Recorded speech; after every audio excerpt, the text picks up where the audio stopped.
Excited about having a chance to play in the Hooper Ambulance Center. I thought it was fantastic. I'm really appreciative of the people that came out tonight, and certainly we had a lot going on campus today. And congratulations goes to Coach Alexander and his football team. Really proud of them, what they're building, their resilience, the way they're playing. And then obviously our guys were proud of our guys, and we were able to get a win tonight and another game which we were able to out-rebound our opponent. We were able to get 20-plus assists in the basketball game again. But I think for me, the most exciting thing is, and I told the team this, is we still have an opportunity to get a lot better. Offensively, we still had 18 turnovers. We need to cut that down. And then defensively, we can just make a huge jump. So, but we'll continue to work on that. I thought effort and attitude, body language was good again tonight, so it's a foundation for us to be able to grow on. And then obviously this guy here, since he's gotten here, has really embraced our culture. He stands for everything that we want in a student athlete. He's serious about school. He's serious about basketball. He has come in here as a first-year player and earned everybody's trust and respect, not only for his play and his everyday attitude, but I understand, he's got as many friends on campus as anybody else. He walks through the cafeteria, everybody's yelling at Amadou. So he's serving the community. He's a leader. He puts in the hard work, and I really think it's interesting, for players to understand the guys that put in the most work are usually the guys who play the best. Is it any wonder why the guy that makes the most threes probably shoots the most threes in practice? He gets his reps, and Amadou has done all that. He's embraced his role. He understands his job, and has the mental and physical toughness to come out every single day. This is not surprising to us. It's what he does in practice every day, and quite honestly, we hope this is kind of the baseline for him. Certainly, he will have to, as well as the rest of the team, start to understand the more you play and compete, the better you do, the more film our opponents get. They'll start exploiting your strengths and weaknesses, and he'll have to adapt his game as well. But that's why you have teammates. So, but tonight we're excited about getting our first win, and now if we don't have a day off, we got right back to business tomorrow, and prepare for our next opponent, which is another home game. It's another potential preseason pick to win their league. So there's a lot to take place. Questions?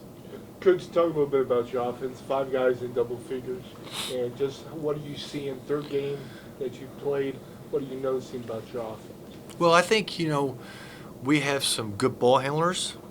We have some willing screeners and rollers to the basket. Those guys can do that for us and create situations where our guards can get 2 on the ball. Amadou and Larry and Garrett roll, and they make the defense have to deal with them at the halo.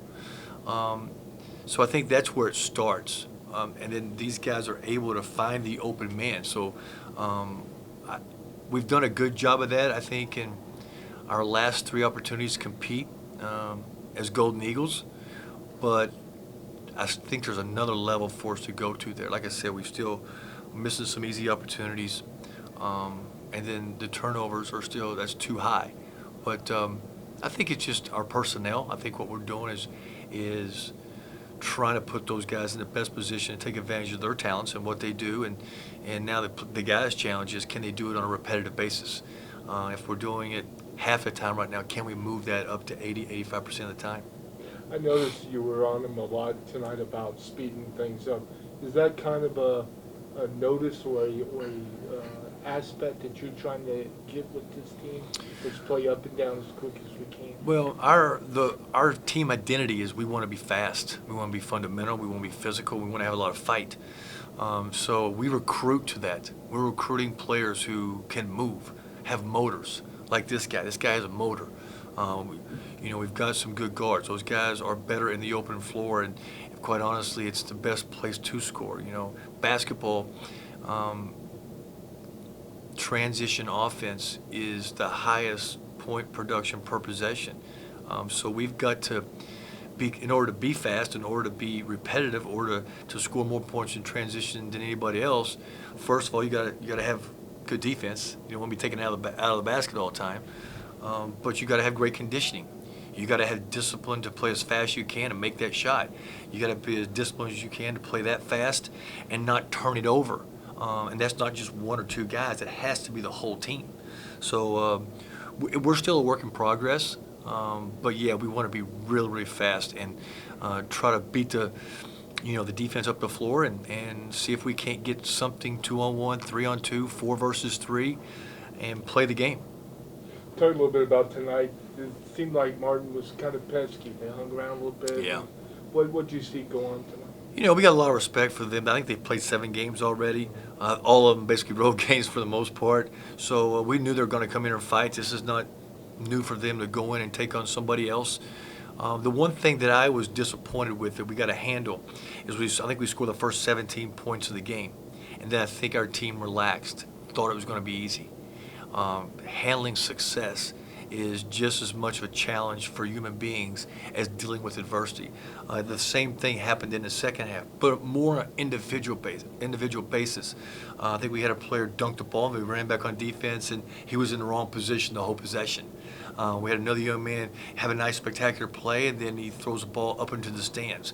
We've got to be able to handle success, too. It's not the first time you've ever dunked, okay? It's not the first time you've ever caught a lob, so don't act like it. But that's our challenge right now as a basketball team, as a group of new guys. We've got to find a way to play the game better. Amadou, you came out today just scoring right away off the horn practically. You feeling pretty comfortable now? It's only 3 games in. Are you feeling kind of right in your role? And how are you feeling this early in the season? First of all, I want to give credit to the coaching staff for preaching leadership every day. Today, if teams play together, that's what happened. We just come every day, play together, work hard, like Coach say. And then I don't count the number. Yeah. Number is just number, Do you like that kind of leadership role where people are looking to you to put the ball in the basket? Sometimes people don't like the leadership and kind of shy away from it. Are you right there? You want the ball? Yes, I do. Everybody do as a basketball player. And Coach, that must be good to hear that your guy is, give me the ball. I want it. Yeah, and I think, again, for Amadou, we're excited about him probably more so because of his DNA. Because even last year, he, in his junior college situation, it wasn't like he was a starter. It wasn't like he played more minutes than anybody else. But this guy has a lot of DNA things, and he thinks he has the mindset that we want. It's not just about points and rebounds for him. He is completely consumed with needing to know what his job is so that he can go out there and do it every single time. He's tough enough to do that. He's tough enough not to get distracted.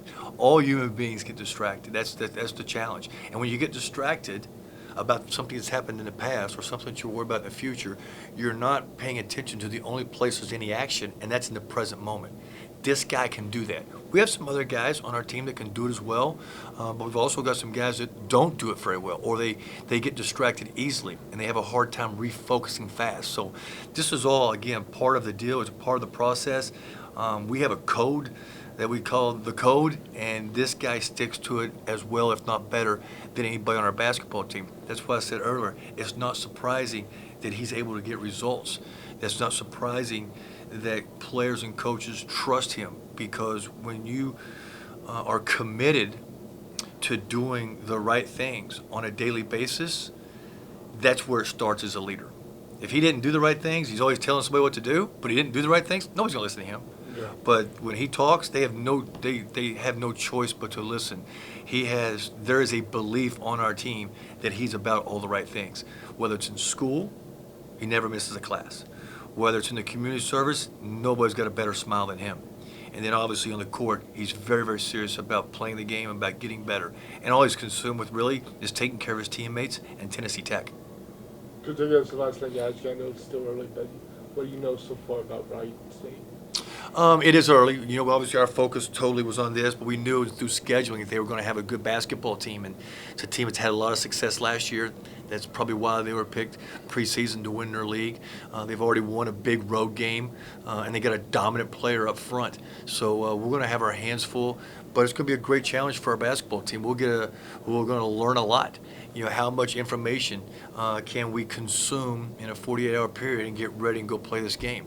How well can we take care of our bodies tonight and tomorrow? Because that's when you really get rested up for the game. It's not the night before. How well can we understand some of these things so that we'll physically be in the right place? And then mentally, can we get ourselves going right now? It's going to be a big home game against a good opponent. Can you just focus and lock in and do your job? Because being too high is just as bad as being too low. But it's going to be a really good opponent. We're going to learn a lot from it. We're looking forward to competing against them. And as always, we'll learn a lot about our team. One last question.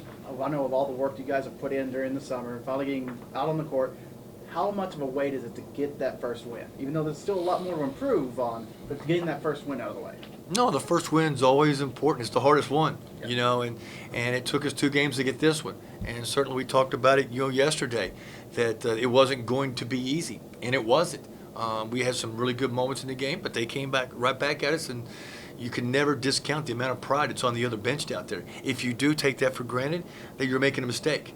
So I think we clearly understand who we are, but it's good to get the first win. We're excited about having a chance to, to play in this arena, and all of us, I think the players included, recognizing how special it is to be here in Cookeville and to be at Tennessee Tech.